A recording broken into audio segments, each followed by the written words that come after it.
Үй іргетасын құярдағы алдын ала дайындық жалпы. Мысалы сіздер үй бұралып кетпеу үшін былай қисық тұрып болмау үшін не істейміз? Ол үшін айналамыздан түзу заттарды қараймыз.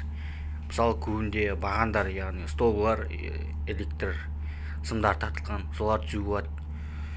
Соған қараймыз, ең жақын бағанды, мысалы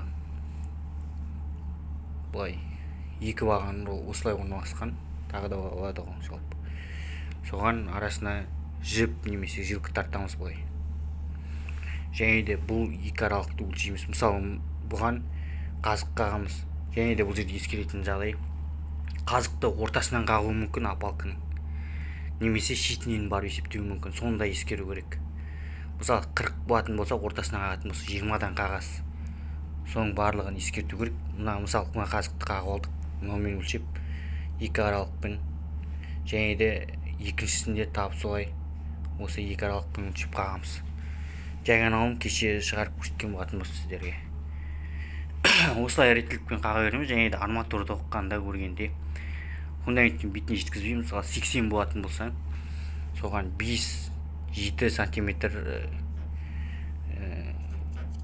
жеткізбей саламыз. Астына да жанынан да орын қалдырамыз. Және де тағы бір айта кететін жағдай, цементтер ПЦ және СЦ деп бөлінеді. Соған да мән береміз.